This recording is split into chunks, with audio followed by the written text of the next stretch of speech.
Shalom Bapak Ibu, apa kabar? Semua sehat? Puji nama Tuhan. Kami bersyukur kami bisa melayani Bapak Ibu Saudara semua hari ini dalam ibadah online. Kami bersyukur hanya berkat Tuhan, hanya kasih setia Tuhan yang melingkupi setiap kami. Saya percaya bahwa berkat Tuhan, kasih Tuhan juga berlaku buat Bapak Ibu Saudara sekalian di tempat ini.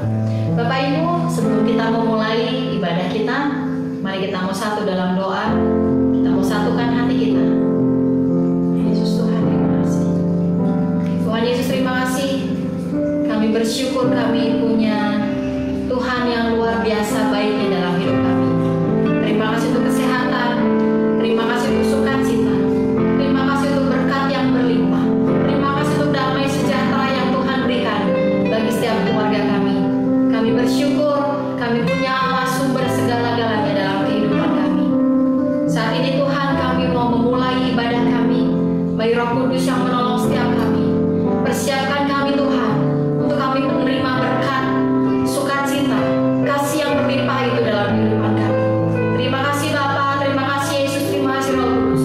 Kami mau taruh ibadah kami dari awal pertengahan sampai kepada akhirnya ke dalam tangan-Mu Allah yang berkuasa dalam hidup kami. Haleluya. Amin. Bapak Ibu, tahukah Bapak Ibu bahwa hanya Yesus adalah pribadi yang mengenal kehidupan kita. Apapun keadaan kita saat ini, apapun keberadaan kita saat ini, tetap nantikan Tuhan. Karena setiap orang yang menantikan Tuhan, dia akan menerima kekuatan yang baru. Dia akan terbang tinggi seperti Raja Wali. Mari tetap nantikan Tuhan, tetap taruh pengharapan kita kepada Tuhan. Karena hanya Yesus sumber pengharapan dalam hidup kita. Haleluya.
Kita akan terlebih dahulu berdoa. Kita berdoa. Kami bersyukur Bapa, pada saat ini kami datang ke hadirat-Mu. Kau memberkati buat firman Tuhan yang akan kami baca dan kami dengar, supaya firman ini boleh menguatkan iman kami dan kami boleh bertumbuh di dalam pembacaan dan mendengarkan firman Tuhan ini. Urapi hamba-Mu, urapi kami semua yang mendengarkan, supaya kami mendapatkan berkat dari firman-Mu.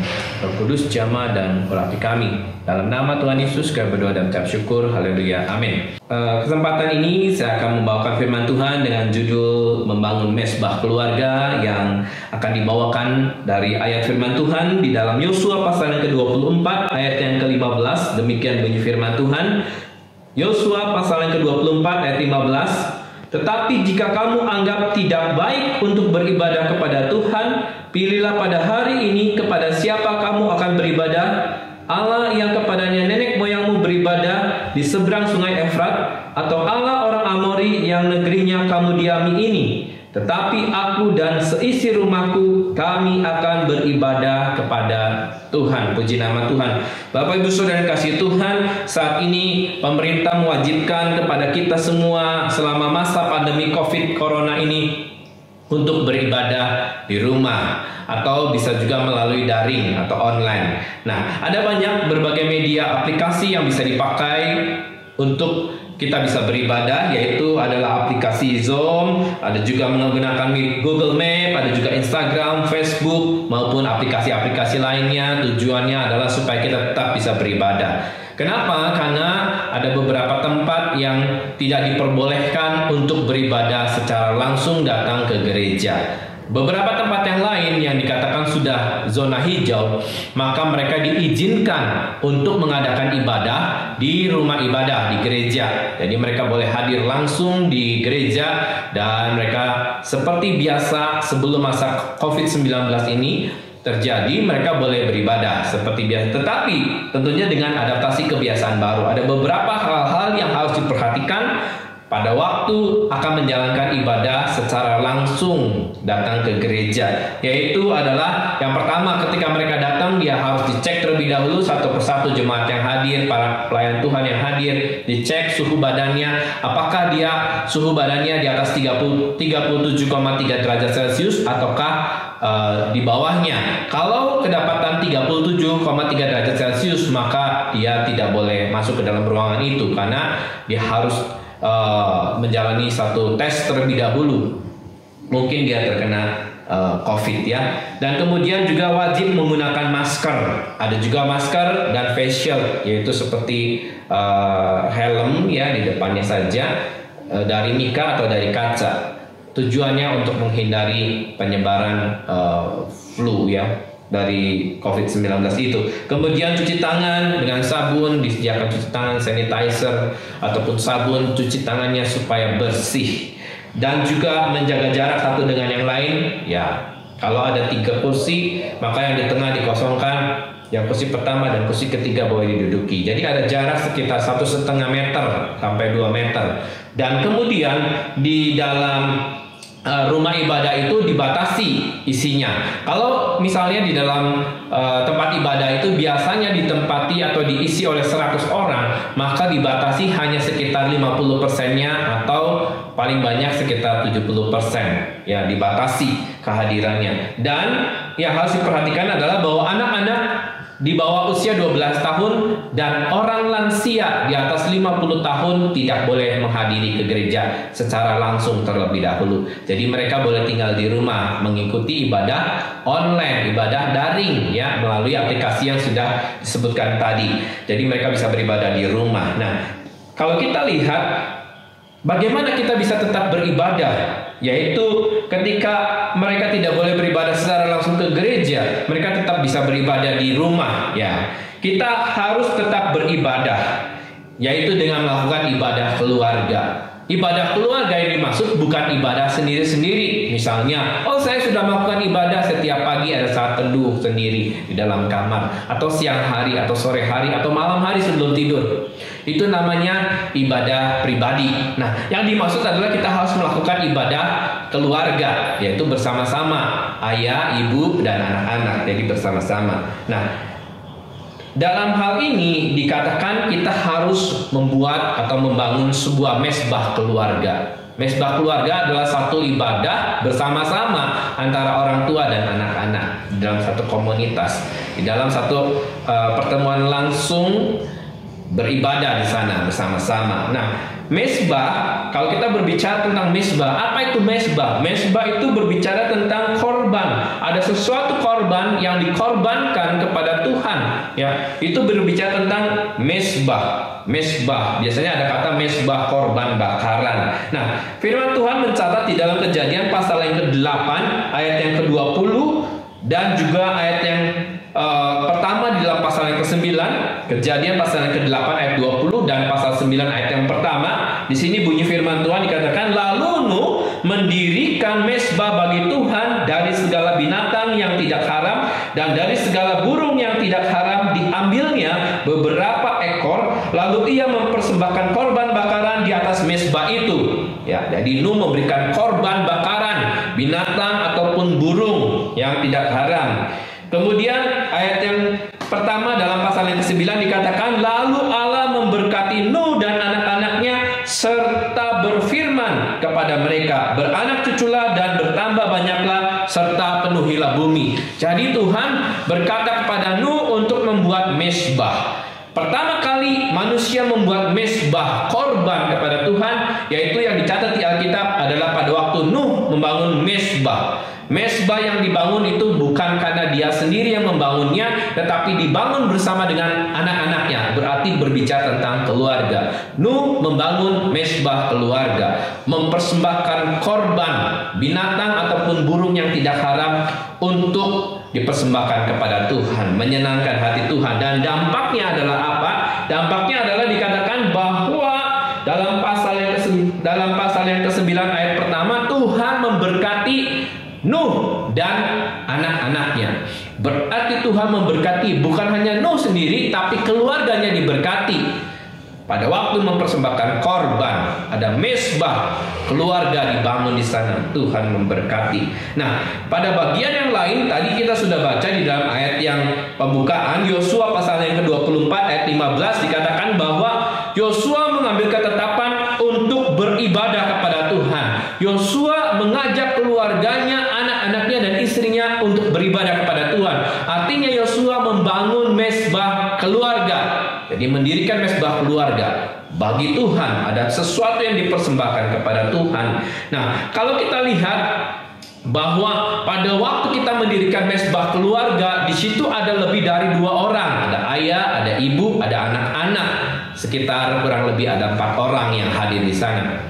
Dan firman Tuhan katakan di dalam Matius 18 ayat 19 dan 20 ini berkata bahwa, dan lagi aku berkata kepadamu, jika 2 orang daripadamu di dunia ini sepakat meminta apapun juga, permintaan mereka itu akan dikabulkan oleh Bapakku yang di sorga. Jadi Bapak Ibu Saudara kasih Tuhan, kalau ada 2 orang atau lebih sepakat meminta kepada Tuhan, maka Tuhan akan mengabulkan doanya. Maka permintaannya akan dijawab oleh Tuhan dan dikabulkan. Jadi Bapak Ibu Saudara, kalau kita membangun mesbah keluarga, kesepakatan ada di sana di antara keluarga kita, maka Tuhan akan memberkati kita. Nah, waktu di sini dikatakan ada kesepakatan dari 2 orang atau lebih, dapat terjadi salah satunya yaitu dengan mengadakan mesbah keluarga. Kita membuat mesbah keluarga, tapi banyak orang sulit untuk membuat mesbah keluarga. Bahkan kalau kita perhatikan di kalangan keluarga hamba-hamba Tuhan pun, di kalangan keluarga pendeta pun mungkin tidak ada dibangun mesbah keluarga. Itu sebabnya perlu ada satu kerinduan yang kuat dari antara kita untuk membuat terlebih dahulu. Nah, bagaimana cara membuat atau mendirikan mesbah keluarga? Ya, caranya bagaimana? Saya memberikan langkah-langkah praktis. Ada 7 hal yang harus kita lakukan, yaitu yang pertama, masing-masing di antara kita itu ada komitmen bersama. Ada satu komitmen bersama antara ayah, ibu, dan anak-anak. Kapan mengadakan mesbah keluarganya? Pada waktu kapan diadakannya? Apakah pada pagi hari, sore hari, atau malam hari? Misalnya, mungkin diadakan setiap hari, diadakan jam 7 sore. Jadi pada waktu jam 7 sore kita ambil komitmen setiap hari jam 7 teng kita sudah berkumpul, kita sudah bersama-sama membawa Alkitab ataupun iPad ya, melalui handphone, bisa juga ada aplikasi Alkitab. Itu kita menyiapkan hati kita untuk mengadakan mesbah keluarga. Jadi ada komitmen di antara kita. Lamanya mesbah keluarga tergantung daripada kita sendiri, apakah setengah jam, 30 menit, 45 menit, atau maksimal biasanya 1 jam. Jadi tergantung dari komitmen bersama. Yang pasti bahwa ada komitmen yang sama-sama harus diambil, dipegang antara sesama anggota keluarga. Dan kemudian yang kedua adalah bahwa ayah atau bapak itu sebagai pemimpin. Jadi dia yang memimpin, dia adalah imam di keluarga itu. Dia yang mengkoordinir, dia yang mengingatkan, mengajak kepada istrinya, kepada ibunya ya, kepada anak-anaknya supaya mengadakan mesbah keluarga. Jadi diingatkan. Siapa yang mengingatkan? Yang inisiatif pertama diharapkan adalah ayahnya, karena dia adalah seorang pemimpin, dia adalah imam di keluarga itu. Kemudian yang ketiga adalah ada pujian yang dinaikkan. Boleh dinaikkan atau 1 lagu atau 2 lagu, boleh ya. Pak, bagaimana kalau misalnya seandainya rumah saya kecil, mungkin hanya kecil, kos kecil saja. Boleh dinyanyikan lagu pelan-pelan saja, tidak terlalu keras. Kenapa? Kalau keras-keras mengganggu tetangga kanan dan kiri. Kalau kita punya rumah yang besar, enak, kita bisa teriak-teriak, tidak terdengar di sebelah kanan dan kiri tetangga kita. Tapi kalau rumahnya kecil, udah kecil, kos gitu, ya ada keterbatasan. Tapi dengan keterbatasan itu tidak menjadi halangan untuk kita bisa memuji Tuhan. Jadi boleh kita nyanyikan pujian 1 lagu, ya 1 kali, 2 kali, boleh diulang-ulang. Kita nyanyikan, yang pasti ada pujian yang dinaikkan. Yang keempat, tadi yang pertama adalah komitmen bersama orang tua dan anak-anak. Kemudian ayah sebagai pemimpin mengambil inisiatif untuk mengingatkan, mengadakan mesbah keluarga setiap hari. Ketiga adalah ada pujian yang dinaikkan, boleh 1 lagu, 2 lagu, yang pasti ada pujian yang dinaikkan. Dan kemudian yang keempat, membaca Alkitab. Ini poin yang penting juga, yaitu kita harus membaca Alkitab. Ambil satu keputusan terlebih dahulu, berapa banyak yang kita mau baca pada hari itu atau setiap hari, komitmen. Apakah 5 pasal, apakah 3 pasal, atau berapa pasal. Nah, kemudian diadakan misalnya seandainya 3 pasal ya, setiap hari 3 pasal, 3 pasal, 3 pasal. Maka itu secara rutin 3 pasal, 3 pasal. Apakah ayatnya panjang, ayat-ayatnya panjang-panjang di dalam pasal itu, ataukah pendek? Jadi tetap membaca ada 3 pasal. Kalau dirasa kurang, ayatnya terlalu pendek, maka bisa 5 pasal ditambahkan. Yang pasti ada firman Tuhan yang dibaca bersama-sama dan dibacakan bergiliran. Artinya siapa dulu? Misalnya ayahnya dulu, ayahnya baca. Misalnya Kejadian pasal 1 ayat 1 sampai dengan ayat 5. 5 ayat, tapi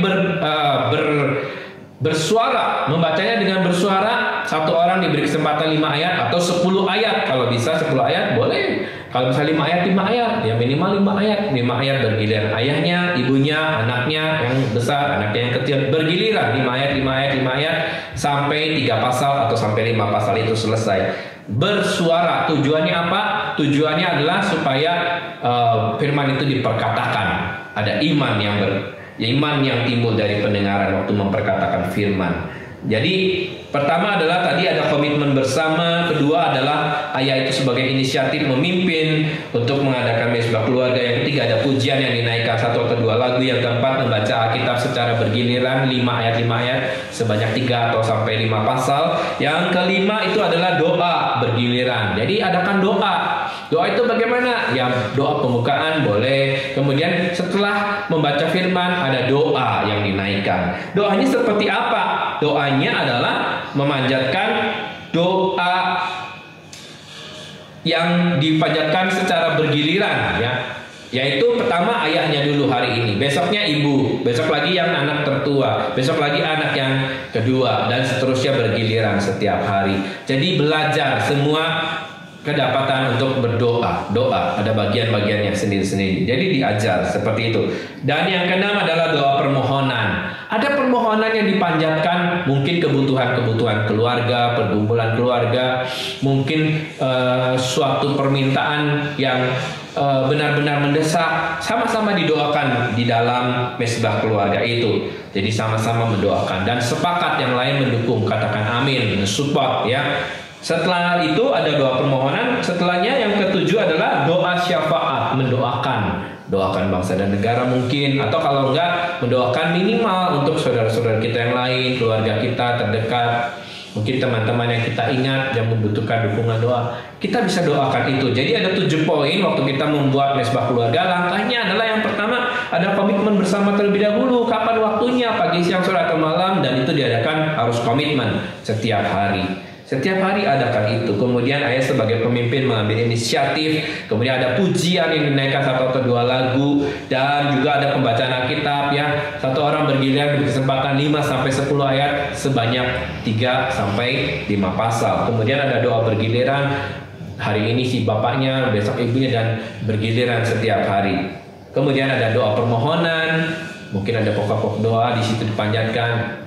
Ataupun dengan doa syafaat yang dipanjatkan. Doakan orang yang sakit, doakan orang yang sedang membutuhkan pertolongan. Nah, saya mencoba menerapkan ini. Awalnya sudah pernah, tapi kadang saya mengatakan pada anak, ayo baca Alkitab.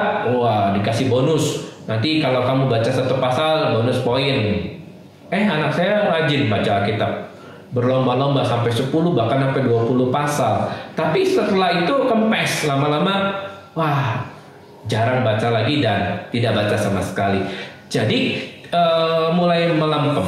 Tetapi setelah pada masa COVID-19 ini, dimulai pada bulan Maret kurang lebih, itu mulai digelarkan kembali. Ayo kita adakan ini, dan rutin setiap hari kita adakan. Mungkin ada juga bolong-bolong, kadang capek ya, mungkin ada yang bolong. Tapi itu diadakan rutin, kurang lebih jam 8 atau jam 9 malam. Jadi diadakan, kemudian yang memimpinnya saya buka terlebih dahulu, baca Alkitab. Kita baca Alkitab awalnya itu dari kitab Mazmur terlebih dahulu. Sekarang sudah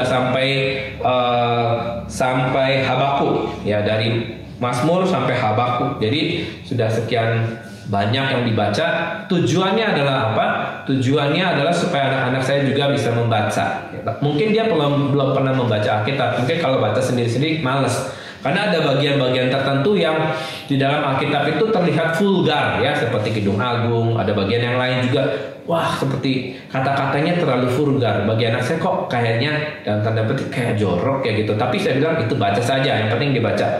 Baca dulu ya, yang penting baca. Dan itu berjalan setiap hari, awalnya 5 pasal, tapi kemudian akhirnya jadi 3 pasal. Tapi yang pasti dipraktekkan. Dan setiap orang membaca, ada yang 10 ayat dirasa perlu 10 ayat ya 10 ayat, kadang 5 juga, 5 ayat ya udah bergiliran. Tapi itu berjalan rutin, puji Tuhan, berjalan rutin. Dan setelah itu ada doa-doa yang dipanjatkan, ada doanya bergantian, doa terlebih dahulu. Kemudian terakhir saya tutup dengan doa. Doanya adalah apa? Karena kami dari awal sudah membuat satu kesepakatan buat permohonan doa. Saya tulis di kertas, anak-anak saya juga buat, istri saya juga buat. Ada 10 permohonan. Misalnya, Tuhan di situ katakan 10 permohonan doa. Ya, 10, 1 misalnya, saya mau handphone baru. Saya mau apa? Saya mau untuk kebutuhan sekolah. Ditulis di situ. Ya, ditulis satu-satu. Saya punya, anak-anak saya punya, istri saya juga punya. Ya, salah satunya adalah permintaan di dalam permohonan itu adalah sehat, yaitu sehat. Nah, setelah diadakan itu ternyata apa yang terjadi? Betul, Tuhan memberkati dan Tuhan mengabulkan doa kami. Memang belum semua, tapi dari 10 itu seperti saya ada yang dijawab. 2, 3, anak-anak saya juga dijawab, dan semua dijawab, ada beberapa, dan itu adalah proses OTW menuju terkabulnya doa-doa kita. Artinya ada berkat waktu kita membangun mesbah keluarga, berkat Tuhan dicurahkan, dan Tuhan itu hadir. Ketika Tuhan diundang oleh kita hadir di rumah kita, Tuhan itu hadir, dan Tuhan menyertai kita, menolong kita, melindungi kita, dan memberkati kita. Nah, waktu kita menerapkan mesbah keluarga ini, keuntungannya apa? Ada 5 keuntungan yang saya catat di sini, yaitu yang pertama adalah berkat Tuhan tadi dikatakan dicurahkan. Ada berkat Tuhan dicurahkan. Tuhan memberkati kita seperti Nuh. Tuhan memberkati Nuh pada waktu Nuh membangun mesbah keluarganya. Tuhan juga memberkati Yosua pada waktu mereka mengadakan mesbah keluarga. Ketika mereka, ya Yosua dan keluarganya itu bersehati untuk beribadah kepada Tuhan. Tuhan memberkati. Jadi ada berkat Tuhan dicurahkan di di rumah anak-anak Tuhan, orang-orang percaya pada waktu mereka membangun mesbah keluarga. Yang kedua adalah berlatih berbicara. Mungkin anak-anak kita tidak pandai bicara, pemalu, kadang-kala di depan umum dia malu, baca juga kadang-kala dia tidak pede. Tetapi dengan kita membaca Alkitab, bersuara satu persatu, diberi kesempatan dalam forum yang kecil, dia dilatih. Pertama, bacanya jadi lebih jelas. Kedua, dia lebih berani lagi. Ya, di situ kita belajar. Keuntungannya yang kedua. Yang ketiga adalah ada kesehatian. Mungkin kita lagi ribut, ayo kita mesbah keluarga. Ketika mesbah, kita saling memaafkan, ada kesehatian kembali, rekonsiliasi. Jadi ada kesehatian ini penting.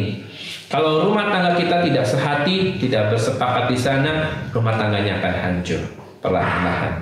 Jadi perlu ada kesehatian di situ. Keuntungannya kita bisa lebih sehati.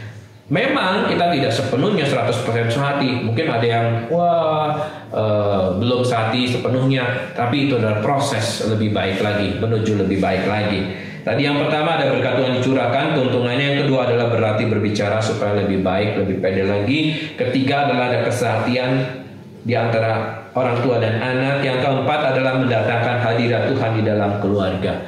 Waktu kita berdoa, kita minta Tuhan hadir, Tuhan hadir, hadirat yang ada di tengah-tengah kita. Dan waktu Tuhan hadir, kita percaya ada mujizat terjadi. Kalau kita sakit, ketika kita berdoa, Tuhan hadir di sana, ada mujizat terjadi, kesembuhan terjadi, kelepasan, kebebasan. Bagaimana? Pak, saya belum sembuh. Proses menuju sembuh. Pak, saya belum dibebaskan. Mungkin kita punya masalah dengan ekonomi, keuangan kita lagi dalam keadaan morat-marit karena sekarang dalam pandemi COVID ini ekonomi cukup morat-marit, kita mungkin terkena dampaknya. Ya, kita berdoa supaya Tuhan pulihkan. Kita dipulihkan oleh Tuhan dalam proses menuju pemulihan lebih baik lagi. Ada mujizat Tuhan waktu kita mengadakan mesbah keluarga, itu mendatangkan hadirat Tuhan. Yang terakhir, yang kelima, rohani kita bertumbuh menjadi lebih dewasa. Kita lebih dewasa lagi waktu kita baca firman Tuhan. Oh, firman Tuhan itu kan adalah membuat iman kita bertumbuh, membuat iman kita menjadi lebih dewasa lagi. Kita jadi dari tidak tahu menjadi lebih tahu. Dan waktu kita mungkin bimbang, putus asa, khawatir, cemas, waktu kita baca firman Tuhan yang adalah firman Allah, itu memberi kekuatan, memberikan pengharapan yang baru, memberikan semangat, kekuatan. Kita disegarkan kembali, kita bertumbuh rohaninya. Ya, kita lebih bersukacita lagi kepada Tuhan.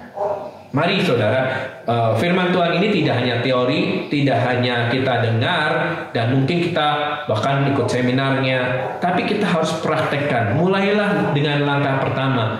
Ajaklah anggota keluarga kita, istri kita, suami kita, anak-anak kita, ya, kita ajak, ayo sediakan waktu. Mungkin kita waktunya sangat terbatas, mungkin 15 menit cukup. Kalau perlu 30 menit, atau bisa 1 jam boleh. Waktu tidak jadi soal. Kapan diadakannya? Yang pasti ada kesehatan, ada kekompakan. Mulai saat ini kita terapkan itu. Dan kalau bersyukur sudah ada bahan, ya. Setiap minggu itu ada bahan untuk mesbah keluarga. Bisa itu dipakai, ya, sebagai bahan sharing kita, ya.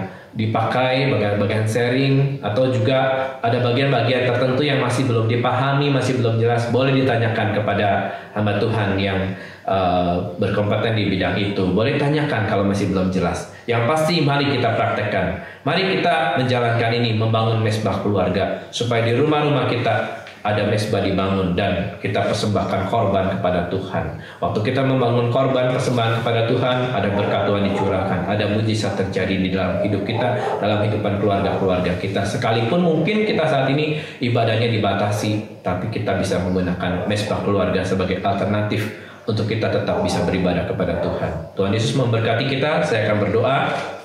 Bapak Ibu, ini kasih Tuhan, kita angkat tangan kita kepada Tuhan, kita berdoa. Bapak, kami percaya firman-Mu adalah merupakan jawaban dalam hidup kami. Kami saat ini mau bersehati, bersepakat apapun yang kami mau lakukan, Tuhan tolong kami. Kami mau membangun mesbah keluarga di keluarga kami. Kami mau ambil komitmen mulai saat ini, memberikan waktu kami bersehati Tuhan untuk membangun mesbah keluarga, bersekutu antara orang tua, antara ibu, ayah, antara anak-anak dan orang tua. Tuhan berkati kami semua yang sudah komitmen saat ini Tuhan. Tolong mampukan, berikan kepada kami kesehatian, kemampuan, dan juga semangat terus untuk tetap melayani Tuhan dan mengikut Tuhan. Berkati Tuhan untuk setiap kami, berkati gembala sidang kami, para pelayan-pelayan Tuhan, seluruh jemaat Tuhan yang membutuhkan pertolongan-Mu, Engkau menolong mereka semua. Dalam nama Tuhan Yesus Kristus kami berdoa dan mengucap syukur. Haleluya. Amin.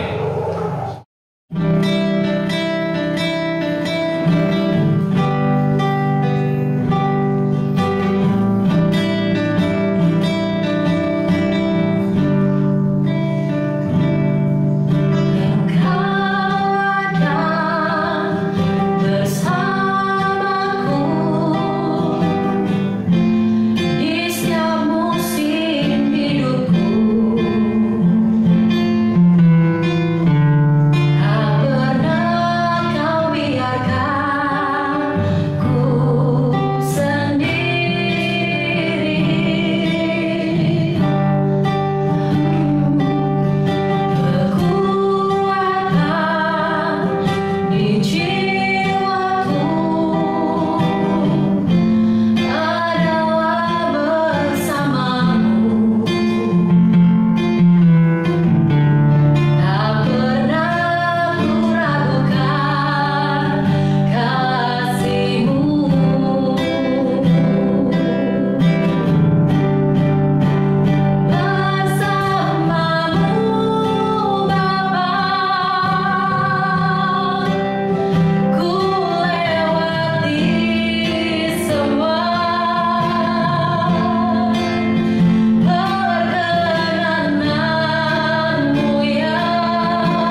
Mari Bapak Ibu Saudara sekalian, kita mengucap syukur kepada Tuhan di akhir ibadah online ini.